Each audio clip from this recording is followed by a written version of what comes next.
ಜೀವನದಲ್ಲಿ ನಾವು ಎಲ್ಲರೂ ಯಶಸ್ಸನ್ನು ಬಯಸುತ್ತೇವೆ. ಆದರೆ ಯಶಸ್ಸಿನ ದಾರಿಗೆ ಬರುವ ಮೊದಲ ಅತಿಥಿ ಯಾರು ಗೊತ್ತಾ? ಅದು ವಿಫಲತೆ. ಅನೇಕರು ವಿಫಲತೆಯನ್ನು ನೋಡಿ ಹೆದರುತ್ತಾರೆ. ಕೆಲವರು ನಿಲ್ಲುತ್ತಾರೆ. ಆದರೆ ಕೆಲವರು ಮಾತ್ರ ಅದನ್ನು ಮೆಟ್ಟಿಲಾಗಿ ಬಳಸುತ್ತಾರೆ. ಇಂದು ಅಂತಹ ಒಂದು ಸಣ್ಣ ಕತೆ ಕೇಳಿ. ಒಂದು ಚಿಕ್ಕ ಊರಲ್ಲಿ ಒಬ್ಬ ಬಾಲಕನಿದ್ದ. ಅವನ ಕನಸು ದೊಡ್ಡದು. ಒಂದು ದಿನ ದೊಡ್ಡ ವಿಜ್ಞಾನಿಯಾಗಬೇಕು ಎಂಬುದು. ಆದರೆ ಶಾಲೆಯಲ್ಲಿ ಅವನು ಓದಿನಲ್ಲಿ ಅಷ್ಟೇನೂ ಚೆನ್ನಾಗಿರಲಿಲ್ಲ. ಪರೀಕ್ಷೆಗಳಲ್ಲಿ ಮತ್ತೆ ಮತ್ತೆ ವಿಫಲನಾಗುತ್ತಿದ್ದ. ಒಂದು ದಿನ ಶಿಕ್ಷಕರು ಕೂಡ ಹೇಳಿದರು, ನಿನ್ನಿಂದ ದೊಡ್ಡ ಸಾಧನೆ ಆಗುವುದಿಲ್ಲ.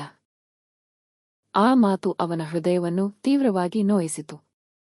ಆ ದಿನ ಅವನು ಮನೆಗೆ ಹೋಗಿ ಬಹಳ ಹೊತ್ತು ಯೋಚಿಸಿದ. ವಿಫಲತೆ ನನ್ನನ್ನು ನಿಲ್ಲಿಸಲು ಬಂದಿದೆಯಾ? ಅಥವಾ ಮುಂದೆ ನಡೆಯಲು ಕಲಿಸಲು ಬಂದಿದೆಯಾ? ಆ ಪ್ರಶ್ನೆ ಅವನ ಬದುಕನ್ನೇ ಬದಲಿಸಿತು. ಆ ದಿನದಿಂದ ಅವನು ನಿರ್ಧರಿಸಿದನು, ಪ್ರತಿ ವಿಫಲತೆಯನ್ನು ಒಂದು ಪಾಠವಾಗಿ ಸ್ವೀಕರಿಸುವುದಾಗಿ. ಅವನು ವಿಫಲತೆ ಬಂದಾಗ ಅಳಲಿಲ್ಲ. ಅವನು ಕೇಳುತ್ತಿದ್ದ ಒಂದು ಪ್ರಶ್ನೆ ಮಾತ್ರ, ಈ ತಪ್ಪಿನಿಂದ ನಾನು ಏನು ಕಲಿತೆ? ಪ್ರತಿ ತಪ್ಪು, ಪ್ರತಿ ಸೋಲು ಅವನನ್ನು ಮತ್ತಷ್ಟು ಬಲಿಷ್ಠನನ್ನಾಗಿಸಿತು. ವರ್ಷಗಳು ಕಳೆಯಿತು. ಆ ಬಾಲಕನು ಮುಂದೆ ದೊಡ್ಡ ವಿಜ್ಞಾನಿಯಾಗಿ ಹೆಸರು ಗಳಿಸಿದ.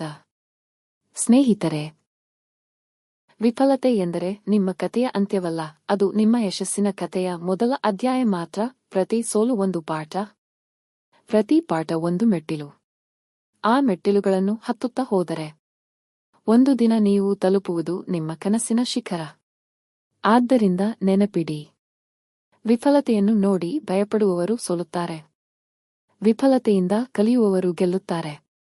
ನಿಮಗೆ ಈ ಕತೆ ಇಷ್ಟವಾದರೆ ಲೈಕ್ ಮಾಡಿ, ಶೇರ್ ಮಾಡಿ. ಮತ್ತಷ್ಟು ಪ್ರೇರಣಾದಾಯಕ ಕತೆಗಳಿಗಾಗಿ ಚಾನೆಲ್ ಸಬ್ಸ್ಕ್ರೈಬ್ ಮಾಡಿ. ಜೀವನದಲ್ಲಿ ಸೋಲು ಅಂತಿಮವಲ್ಲ. ಅದು ದೇವರು ಕೊಡುವ ಒಂದು ಪಾಠ ಮಾತ್ರ. ಆ ಪಾಠವನ್ನು ಅರ್ಥಮಾಡಿಕೊಂಡವರು ಒಂದು ದಿನ ಯಶಸ್ಸಿನ ಶಿಖರ ತಲುಪುತ್ತಾರೆ.